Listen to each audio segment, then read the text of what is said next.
అందరికీ happy new year అండి. New year అనగానే ఒక రకమైన వైబ్ ఉంటుంది కదా! చిన్నప్పటి నుంచి అంతే.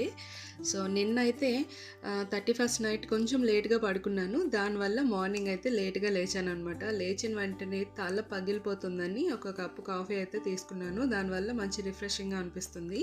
ఇంకా లంచ్ అయితే ప్రిపేర్ చేస్తున్నాను. దాంట్లోకి ములగాకుతోటి పప్పు చేస్తున్నా అనమాట. పప్పు కూర. ఇది ఇంకెప్పుడైనా షేర్ చేస్తాను. చాలా బావుంటుంది. లక్కీకి ఇవాళ స్కూల్ ఉంది. ఇంకో 2 డేస్లో యాన్యువల్ డే ఫంక్షన్ ఉందన్నమాట. సో దానికి ప్రాక్టీస్ అని చెప్పి స్కూల్ అయితే ఇవాళ పెట్టారు. ఇంకా హాఫ్ డే అయితే తీసుకొచ్చేమని గోల్ చేస్తే హాఫ్ డే అయితే తీసుకొచ్చేస్తున్నాము.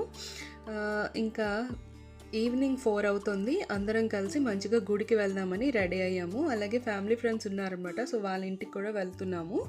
అయితే గుడికి వెళ్తే ఒక హ్యాపీగా అనిపిస్తుంది నాకు. ఇది కొత్త సంవత్సరం కదా, సో మంచి పనులు చేస్తే బాగుంటుంది కదా అనే ఉద్దేశంతో ఇవాళైతే ఏదైనా సరే భగవత్ కార్యంతో ముడిపెట్టుకుంటే హాయిగా అనిపిస్తుంది. దానివల్ల ఇవాళైతే గుడికి అయితే వెళ్తున్నాము. వసంత్ నగర్లో కేపీహెచ్బి దగ్గర వసంత్ నగర్ ఉంది కదా, అక్కడ సిద్ధి బుద్ధి సమేత విఘ్నేశ్వర స్వామి ఆలయం ఉందన్నమాట. సో పెద్ద ప్రాంగణంలో ఉంది. గుడి కొంచెం చిన్నగానే ఉన్నా కూడా ప్రాంగణం అయితే చాలా పెద్దది, బాగుంది. ఈ మధ్యనే అక్కడ చాగంటి కోటేశ్వరరావు గారి ప్రవచనాలు కూడా జరిగాయంట.